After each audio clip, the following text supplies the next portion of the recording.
Last செஷனில் நம்ம பார்த்துருந்தோம் வேல்யூவில் வந்து 2 வகையாக இருக்குதுன்னு சொல்லிட்டு. வேல்யூ இம்ப்ரூவ் பண்ணுறது தான் ஒரே வழி நம்மளோட துறையில் நம்ம சிறந்து விளங்குறதுக்கு அப்படிங்கிறத பார்த்துருந்தோம். லைஃப் லாங் லேர்னர் அப்படிங்கிறத அக்செப்ட் பண்ணியிருப்போம். அப்படி வேல்யூவை இம்ப்ரூவ் பண்ணுற எல்லாருமே டெவலப் ஆகிட்டாங்களா, பிஸ்னஸில் வந்து சக்ஸஸ்ஃபுல் ஆகிட்டாங்களா அப்படின்னு கேட்டால் அப்படி ஆகிறதில்ல. அதுக்கு காரணம் என்ன? பிகாஸ் வேல்யூவில் 2 வகையான வேல்யூ வந்து இருக்குது. அதாவது தன்னை இம்ப்ரூவ் பண்ணிட்டா தான் பிஸ்னஸை இம்ப்ரூவ் பண்ண முடியும் அப்படின்னு புரியாமல் தன்னை இம்ப்ரூவ் பண்ணாமையே பிஸ்னஸ் டெவலப் ஆகணும்னு ப்ரே மட்டும் பண்ணிகிட்டு இருப்பாங்க இல்லையா, அவங்களுக்கு கன்சிடரே பண்ண வேண்டியதில்லை. ரைட்?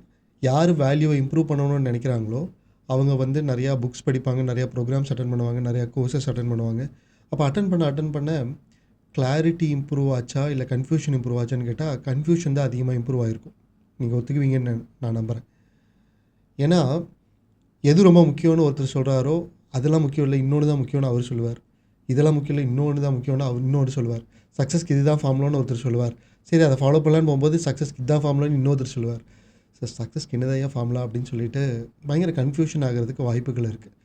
நிறையா லேர்ன் பண்ணிகிட்டே இருக்கிற பட்சத்தில் ஓவர்லோடிங் ஆகி டிப்ரெஷன் ஆகும். நம்ம பார்த்துருந்தோம்.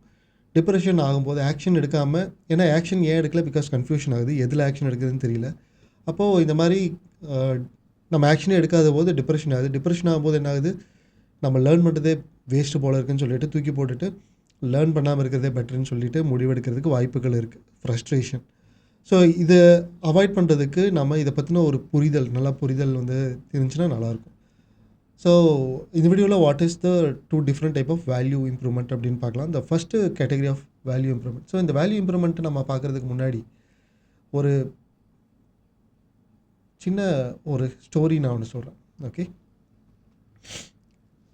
ஒரு ரமேஷ் சுரேஷ் 2 பேருமே வந்து ஒரே ஊரில் வேறு இடத்துல பிஸ்னஸ் பண்ணிகிட்ருக்காங்க. கிட்டத்தட்ட கொஞ்சம் பக்கத்தில். ஓகே, அவங்க பிஸ்னஸ் பண்ணிருக்காங்க. அவங்க 2 பேரும் ஃப்ரெண்ட்ஸ் ஆகிட்டாங்க. எப்படின்னா அவங்க 2 பேர்த்தோட ஃப்ரெண்ட்ஸ், 2 பேர்த்தோட பசங்களையும் அவங்க ஸ்கூலுக்கு விட போகும்போது பார்த்து ஃப்ரெண்ட்ஸ் ஆகிட்டாங்க. 2 பேரும் ஒரே கிளாஸ். அப்போது 2 பேரும் பக்கத்தில் தான் பிஸ்னஸ் பண்ணுறாங்க. ஸோ டீ சாப்பிடும்போது மீட் பண்ணிக்குவாங்க. அப்படி ஒரு நாள் டீ சாப்பிடும்போது மீட் பண்ணிகிட்டு இருக்கும்போது பேசிகிட்டு இருக்கும்போது 2 பேர்த்துக்கும் ஒரு எஸ்எம்எஸ் வந்துச்சு. அந்த 2 பேரும் ஒரே நேரத்தில் எஸ்எம்எஸ் வந்துச்சு. அந்த 2 பேர்த்துக்கும் ஒரே மெசேஜ் தான் வந்துச்சு. எங்கேருந்து வந்திருக்கும்? ஸ்கூல்லேருந்து வந்துச்சு. இந்த மாதிரி நாளைக்கு பேரண்ட்ஸ் மீட்டிங் வச்சுருக்கோம், வந்துருங்க. என்ன சொல்ல போகிறாங்களோன்னு எல்லா பேரண்ட்ஸ் மாதிரியுமே ஒரு க்யூரியாசிட்டியில் இவங்களும் போகிறாங்க.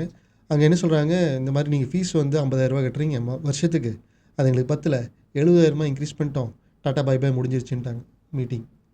இவங்க 2 பேர்த்துக்கு வெளியே வந்துட்டு 50,000 கட்டுறதுக்கே கண்ணாமூலி பெதுங்குதே, 70,000 அப்படிங்கும்போது பெரிய விஷயந்தான்.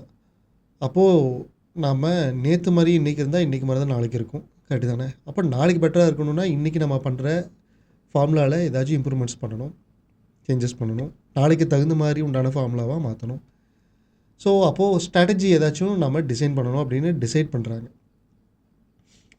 ஸோ என்ன ஸ்ட்ராட்டஜி டிசைட் பண்ணுறாங்க அப்படின்னா, let me get into the Excel. Ramesh வந்து என்ன ஸ்ட்ராட்டஜி போடுறாருன்னா, அவர் ஒரு நாளைக்கு ₹1 பையன்கிட்ட கொடுத்து உண்டியலில் போட சொல்கிறார். அடுத்த நாள் ₹2 கொடுக்குறாரு, அடுத்த நாள் ₹3, அடுத்த நாள் ₹4. ஒரு நாளைக்கு ₹1 இன்க்ரீஸ் பண்ணணுங்கிறது அவரோட ஸ்ட்ராட்டஜி. பீரியாடிக்கலாக அவர் எடுத்துகிட்டு போய் பேங்க்கில் போடுறாரு. அதில் ஏதாச்சும் சின்ன இன்ட்ரெஸ்ட் வரலாம். ஸோ 50வது நாள் ₹50 கொடுத்துருப்பார், 100வது நாள் ₹100 கொடுத்துருப்பார், 150வது நாள் ₹150, 200வது நாள் ₹200, 300வது நாள் ₹300. ₹300 மேலே போகும்போது ஒவ்வொரு நாளும் கொஞ்சம் சேலஞ்சிங்காக இருக்கலாம். பட் எனிஹோ அவர் மேனேஜ் பண்ணி கொடுத்துட்டார். ரைட்? அப்போ 365வது நாள் அவர் எவ்வளோ கொடுத்துருப்பார்? பையனுக்கு ₹365 கொடுத்துருப்பார். இது எல்லாத்தையும் சேர்த்தி அந்த இன்ட்ரெஸ்ட் எல்லாம் போட்டு பார்த்தோன்னா ஒரு வருஷத்தில் மொத்தமாக எவ்வளோ வந்துச்சுன்னா 66,000 வந்துருச்சு. கிட்டத்தட்ட 67,000. ஸோ இன்ட்ரெஸ்ட்லாம் போட்டு 70,000 ஈஸியாக அவர் வந்து ஃபீஸ் கட்டிட்டார், ஒரு பேர்டனே இல்லாமல்.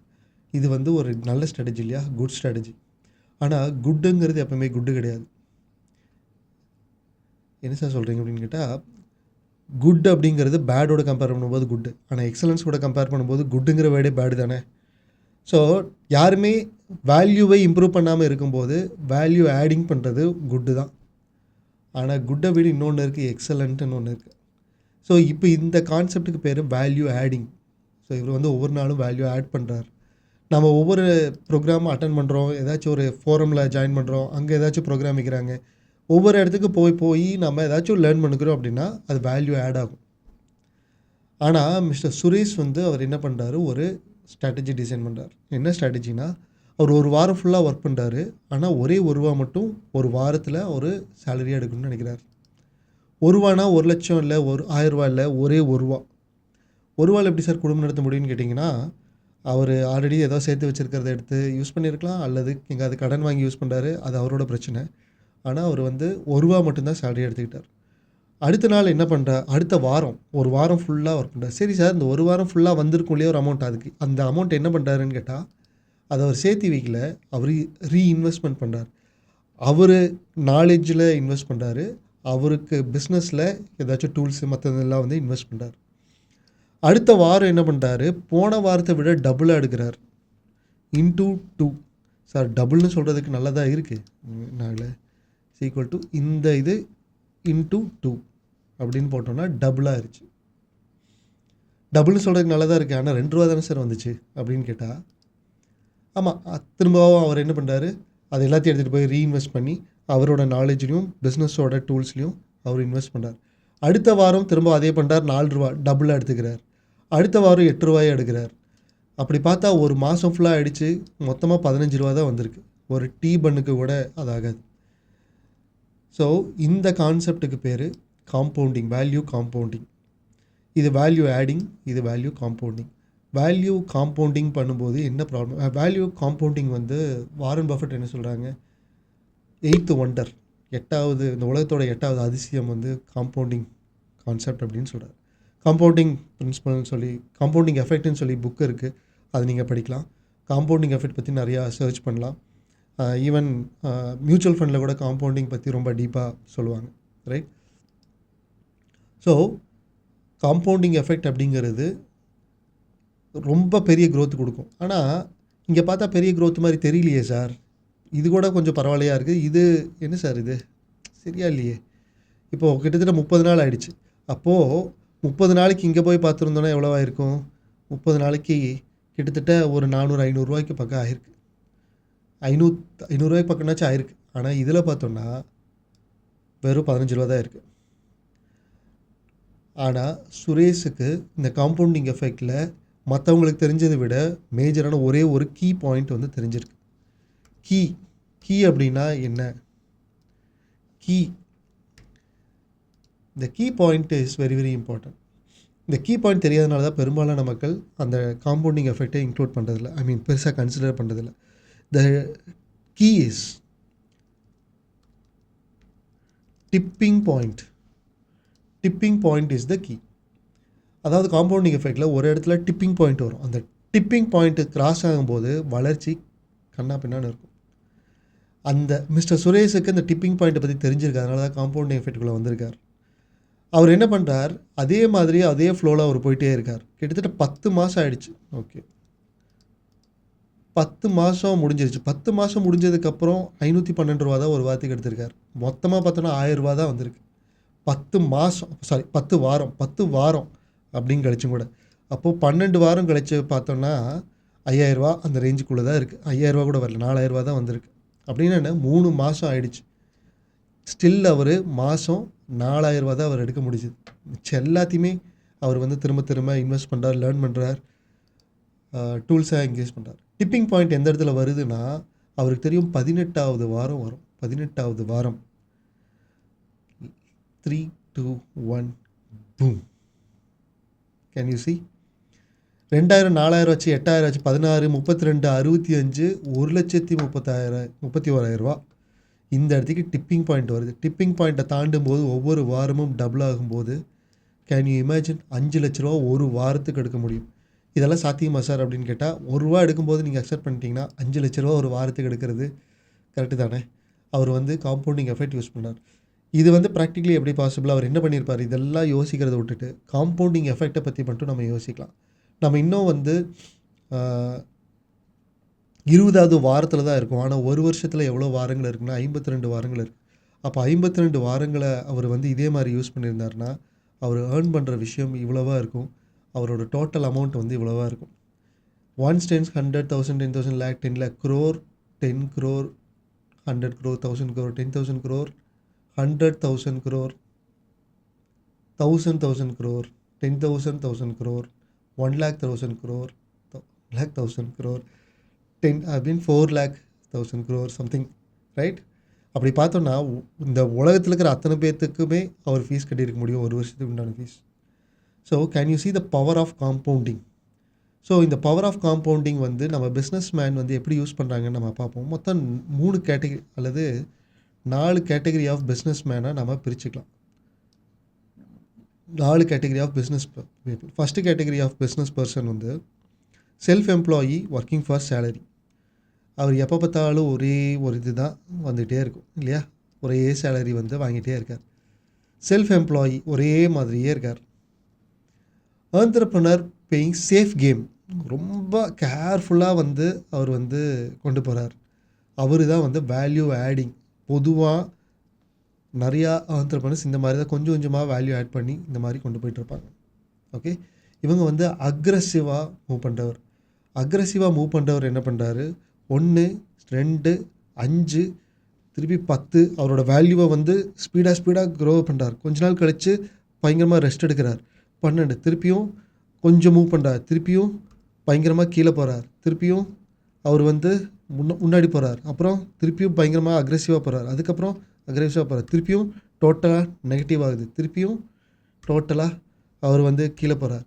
ஸோ இந்த மாதிரி மேலே கீழே பெருசாக அக்ரெசிவான ஒரு இதில் போவாங்க. பாசிட்டிவிட்டி மாறிட்டே இருக்கும். கடைசியில் ஓவராலாக பார்த்தோம்னா கிட்டத்தட்ட ஒரே இடத்துல நின்றுட்டுருக்கிற மாதிரி இருக்கும். வேறஸ் இந்த business man is consistent entrepreneur. அவங்க தான் இது into 2, so which is compounding effect. இவங்களுக்கு தான் காம்பவுண்டிங் எஃபெக்டாக போய்ட்டுருக்கும். ஸோ அப்படி பார்க்கும்போது over the period of time ஒரு ஆண்டர்ப்ரனர் எந்த இடத்துல இருக்காருன்னு பார்த்தோம்னா காம்பவுண்டிங் எஃபெக்ட் பண்ணிகிட்டு இருக்கிறவங்க மிகப்பெரிய ஒரு வித்தியாசம் இருக்குது. ஸோ நான் என்ன சொல்ல வரேன்னா, ரிச் ஆர் கெட்டிங் ரிச்சர். இந்த சிவாஜி மூவியில் ரஜினிகாந்த் சொல்லுவார் இல்லையா, பணக்காராகிட்டே இருக்காங்க, ஏழையாகிட்டே இருக்காங்க. எதுக்கு இவ்வளோ பெரிய ஏற்றத்தாழ்வு அப்படின்னு கேட்டால், பிகாஸ் இந்த பணக்காரர்கள் அவங்க வந்து ஒரு முக்கியமான விஷயம் புரிஞ்சு வச்சுருக்காங்க. என்னென்னா காம்பவுண்டிங் க்ரோத். அதுதான் மேஜரான விஷயம். இதை எடுத்து யார் போட்டாலும், ஏன்னா சக்ஸஸ் உண்டான ஃபார்மில் யார் போட்டாலும் அதே தானே ரிசல்ட்டாக வரும் இல்லைங்களா. A+B² ஃபார்மில் யார் போட்டாலும் ஆன்சர் கரெக்டாக வரும். ஆனால் அவங்களுக்கு ஃபார்முலா தெரிஞ்சிருக்கணும், ப்ராக்டிஸ் பண்ணியிருக்கணும். அப்படி பண்ணலைன்னா தப்பாக தான் வரும். So this is the formula compounding growth. So value நம்ம இம்ப்ரூவ் பண்ணணும்னு நினைக்கும் போது காம்பவுண்டிங் க்ரோத்தாக இருக்கணும். அந்த காம்பவுண்டிங் க்ரோத்தை கொடுக்கறதுக்கு ஒரே ஒரு வழி தான் இருக்குது, விச் இஸ் த என்விரான்மெண்ட். நம்ம 2 நாள் ஒர்க் பண்ணுறோம், திருப்பியும் அப்படியே டவுன் ஆயிரும், அப்புறம் திருப்பியும் இதாகிரும், டவுன் ஆயிருங்கிற மாதிரியே இருந்துச்சுன்னா which will not create the impact. அப்போது நம்மளை சுற்றி இருக்கிற எல்லோரும் நம்மளை புஷ் பண்ணிகிட்டே இருக்கிற மாதிரி இருக்கணும்னா அதுக்கு கரெக்டான ஒரு என்விரான்மெண்ட் வந்து நம்ம க்ரியேட் பண்ணிடணும். அந்த என்விரான்மெண்ட்டுக்குள்ளே நம்ம இருக்கணும். நம்ம சுற்றி இருக்கிற பீப்புள் எல்லாருமே அந்த மாதிரி உண்டான என்விரான்மெண்ட்டில் இருக்காங்கன்னா அவங்களோட க்ரோத் கன்சிஸ்டண்ட்டாக நம்ம பார்க்கும்போது நம்மளும் வந்து மூவ் ஆகிட்டே இருக்கிற மாதிரி ஒரு ஃபீல் இருக்கும். And I was into the growth.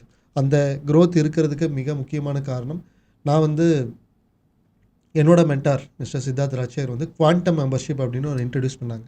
அந்த இன்ட்ரடியூஸ் பண்ணும்போது அதோட ப்ரைஸ் பாயிண்ட் வந்து nearly 10 lakh rupees per year. ஒவ்வொரு வருஷம் 10 லட்ச ரூபா கட்டணும். ஆனால் அது சொல்லும்போது என்னோட பேங்க் அக்கௌண்ட்டில் கிட்டத்தட்ட 60,000 ரூபா தான் இருந்துச்சு. டோட்டலாகவே 60,000 ரூபா தான் இருந்துச்சு. 10 லட்ச ரூபா per year. ஆனால் அவர் என்ன சொல்லியிருந்தார், இதை கன்ஃபார்ம் பண்ணுறதுக்கு you pay 50,000 rupees 1 month you arrange and you can pay the balance அப்படின்னு சொன்னாங்க. என்னோடய பேங்க் அக்கௌண்ட்டில் 10 lakh rupees அப்போ சத்தியமாக இல்லை, ஆனால் 50,000 ரூபா இருந்துச்சு. நான் என்ன நினச்சேன், நான் வந்து இது எனக்கு வேணும், இந்த என்விரான்மெண்ட்டுக்குள்ளே போனால் நான் வந்து இந்த வேர்ல்டு கிளாஸ் ட்ரெயினர்ஸ் அவங்களோட ஒரு என்விரான்மெண்ட்டில் நான் இருக்கும்போது ஒவ்வொருத்தர்கிட்ட இருக்கிற நல்ல விஷயங்கள் எல்லாத்தையும் நான் வந்து கற்றுக்கும் போது நாட் ஓன்லி தட் மென்டார் அந்த என்விரான்மெண்ட். ஏன்னா 10 லட்ச ரூபா கொடுத்த அந்த மெம்பர்ஷிப்பில் வரவங்க எந்த அளவுக்கு சீரியஸாக இருப்பாங்க, அந்தளவுக்கு சீரியஸான பீப்புள்கிட்ட ஒவ்வொருத்தர்கிட்ட நான் பேசும்போது எனக்கு எவ்வளோ வேல்யூ கிடைக்கும். அப்போது ஒரு வருஷம் ஃபுல்லாக நிறையா பேர்த்திட்ட டிஸ்கஷன் பண்ணி எனக்கு தேவைப்படுற ஒரே ஒரு வேல்யூ யாராச்சும் ஒருத்தர்கிட்ட இருந்து எனக்கு கிடைச்சது இம்ப்ளிமெண்ட் பண்ணி அடுத்த லெவல் போயிருந்தால் தட் இஸ் கண்டிப்பாக எனக்கு அந்த 10 லட்ச ரூபாய்க்கு மேலே உண்டான ஒரு க்ரோத்தாக கண்டிப்பாக இருந்திருக்கும். ஸோ அப்போ நாம் என்ன பண்ணணும், மிஸ்டர் ஏர்ல் நைட்டிங்கேல் என்ன சொல்கிறார், நீங்கள் விறகை போட்டால் தான் வெப்பம் கிடைக்கும். ஆனால் வெப்பம் கிடைச்சதுக்கப்புறம் விறகை போடலான்னு உட்காந்துருக்காங்க இல்லையா, அவங்க லைஃப் டைமில் உட்காந்துட்டே தான் இருப்பாங்க அப்படின்னு சொல்லுவாங்க. அண்டு ஃபார்ச்சூனருக்கும் மீடியாக்கருக்கும் பெரிய வித்தியாசம் அதுதான். எனக்கு ஏதாச்சும் ஒரு பெனிஃபிட் வரட்டும், அதுலேருந்து நான் இன்வெஸ்ட் பண்ணுறேன்னு உட்காந்துட்டே இருப்பாங்க. ஸோ எப்போ வந்து இதுதான் என்னோட பாத். அதாவது மிஸ்டர் பிரைன் ட்ரேசி சொன்ன இந்த 2 பாயிண்ட்டு நான் சொல்லியிருந்தேன் இல்லையா, ஃபஸ்ட்டு வெரி இம்பார்ட்டன்ட் பாயிண்ட் இதுதான் வேணும்னு கிளாரிட்டி எடுத்துக்கோங்க. அண்டு 2வது ஸ்டெப் பே இட்ஸ் ப்ரைஸ். அதோட விலையை கொடுக்கறதுக்கு ரெடியாக இருங்க. அதோட விலை எப்போவுமே பணம் மட்டுமே இல்லை, value, energy, effort, money and time.